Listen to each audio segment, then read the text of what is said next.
कभी ट्रेन में सफ़र किया है? हर स्टेशन के साथ नज़ारे बदलते हैं, लोगों के कपड़े बदलते हैं और खाने का टेस्ट भी चेंज हो जाता है। कहीं पर पोहा जलेबी मिलता है तो कहीं पर इडली सांभर या फिर मछली भात। और जुबान हर 10 किलोमीटर पर नई भाषा सुनने को मिलती है। कुछ जानी पहचानी होती हैं और कुछ बिल्कुल नई। ये है भारत की rich diversity. Hello and welcome to study Vistara. आज हम कवर करेंगे क्लास 6 सोशल साइंस का चैप्टर 8 यूनिटी इन डाइवर्सिटी और मैनी इन दी वन। तो चलिए स्टार्ट करते हैं। आज भारत में 1.4 बिलियन से ज्यादा लोग रहते हैं, यानी दुनिया की लगभग 18% पॉपुलेशन। इतनी डाइवर्सिटी होना नेचुरल भी है और इसी डाइवर्सिटी को समझने के लिए 20th सेंचुरी के एंड में एक बड़ा सर्वे किया गया था, जिसे एंथ्रोपोलॉजिकल सर्वे ऑफ इंडिया ने कंडक्ट किया था। इसमें 4635 कम्युनिटीज की स्टडी की गई थी और इससे पता चला कि भारत में 325 भाषाएं बोली जाती हैं और 25 डिफरेंट स्क्रिप्ट्स का भी यूज होता है। और सबसे इंटरेस्टिंग बात, काफी लोग अपनी जन्म स्थान या फिर ओरिजिनल कम्युनिटी से दूर रह रहे हैं। इसका मतलब माइग्रेशन भी एक इम्पॉर्टेंट एस्पेक्ट है इंडिया में। पर इतनी सारी डिफरेंसेस के बीच एक बड़ा सवाल उठता है, इतनी डाइवर्सिटी के बाद भी भारत एक कैसे है? 100 साल पहले ब्रिटिश हिस्टोरियन विंसेंट स्मिथ ने भी यही सवाल उठाया था। With such bewildering diversity, how can the history of India be written? और फिर उन्होंने खुद ही जवाब दिया, because India offers unity in diversity. तो अब सवाल उठता है कि यूनिटी इन डाइवर्सिटी का क्या मतलब है? मैनी इन द वन का सच क्या है? हम कुछ डायमेंशंस के जरिए ये समझने की कोशिश करेंगे। ये डायमेंशंस होंगे इंडियन लाइफ के अलग अलग पहलू, जैसे food, textile, festivals and literature. तो चलिए स्टार्ट करते हैं फूड से। क्या आपने कभी इंडिया के अलग अलग राज्यों का खाना टेस्ट किया है? साउथ का इडली डोसा या फिर नॉर्थ के छोले भटूरे, ईस्ट की मछली भात या फिर वेस्ट का ढोकला। भारत में हजारों क्या लाखों रेसिपीज मिल जाएंगी, लेकिन एक इंटरेस्टिंग बात यह है कि इंग्रेडिएंट्स काफी जगह सेम होते हैं। हर रीजन में आपको कॉमन ग्रेन्स मिलते हैं, जैसे राइस, बर्ली, व्हीट, मिलेट्स जैसे बाजरा, ज्वार, रागी हर जगह यूज किए जाते हैं। पल्सेस जैसे दाल, मूंग या फिर चना, ये भी हर घर का हिस्सा है और इन सबको हम कहते हैं स्टेपल ग्रेन्स, यानी हर दिन का खाना इनसे बनता है। और सिर्फ ग्रेन्स ही नहीं, टर्मरिक यानी हल्दी, क्यूमन यानी जीरा, कार्डमम यानी इलायची और जिंजर यानी अदरक, ये मसाले हर रीजन में यूज होते हैं। यानी इंग्रेडिएंट्स तो सेम है, यहाँ यूनिटी है, लेकिन कॉम्बिनेशन अलग अलग है, यानी यहाँ डाइवर्सिटी है। भारत के खाने में भी यूनिटी इन डाइवर्सिटी है और ये सब मिलके बनाते हैं टेस्टी इंडियन फूड। तो देखा आपने, खाना भी हमें ये सिखाता है कि एकता और विविधता यानी यूनिटी एंड डाइवर्सिटी दोनों का टेस्ट एक साथ काफी लाजवाब होता है। अगला पहलू है कपड़ों में यूनिटी इन डाइवर्सिटी। तो चलिए देखते हैं।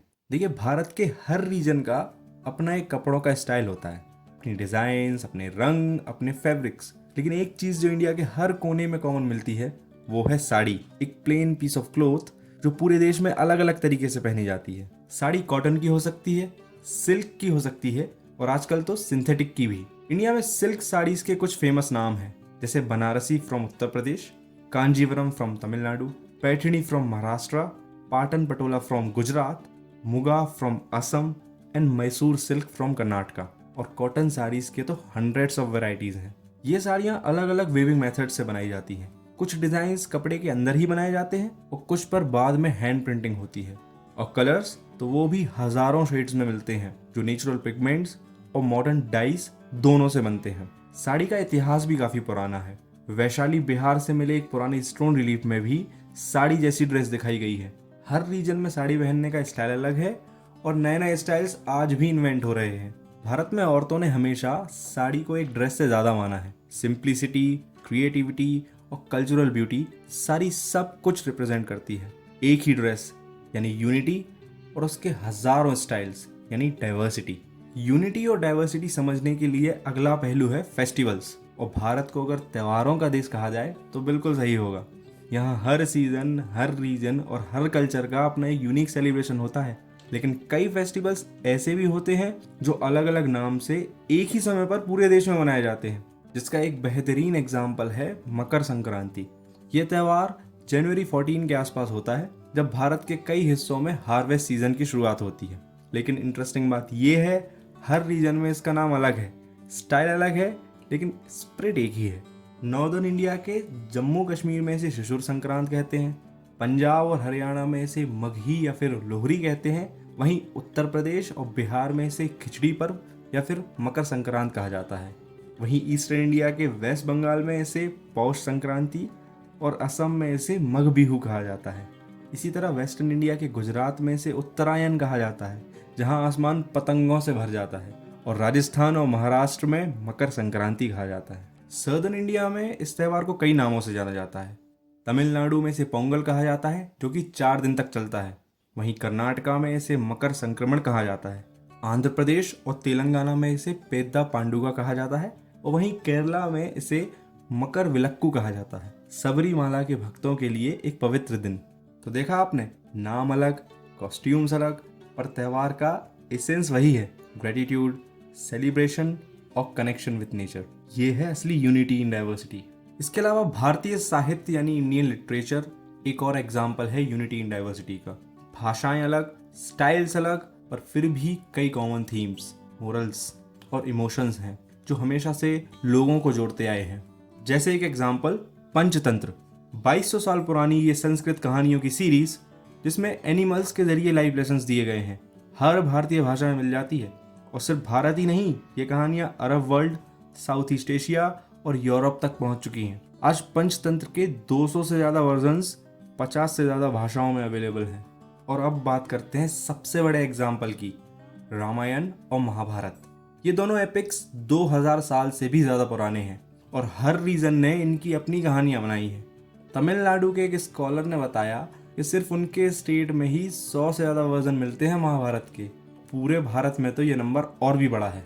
ट्राइबल कम्युनिटीज़ जैसे कि भील, गोंड, मुंडा और नॉर्थ ईस्ट के लोगों के पास अपने वर्जन्स हैं रामायण और महाभारत के। कुछ के लिए पांडव और दुर्योधन उनकी ज़मीन तक आए थे। ये कहानियाँ ओरल ट्रेडिशंस के थ्रू चली आती हैं। एंथ्रोपोलॉजिस्ट के सिंह ने कहा था, लोक कथाओं के मुताबिक देश का शायद ही कोई कोना हो जहां पांडवों ने कदम ना रखा हो। इन एपिक्स के जरिए एक कल्चरल वेब बनता गया जो भारत और एशिया के कई हिस्सों को जोड़ता है। और ये कहानियां सिर्फ एंटरटेन नहीं करती, ये भारत की सोच, धर्म और परंपरा को एक धागे में बांधती हैं। इसके अलावा हम और भी चीज़ें एक्सप्लोर कर सकते हैं, जैसे Indian classical dance, architecture, music.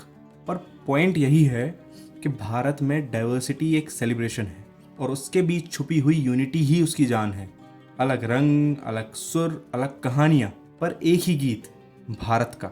और इसके साथ हमने ये चैप्टर कवर कर लिया है। If you like my work, you can like this video and subscribe to my channel, और if you have in doubt, you can ask me in comment section. Thank you so much.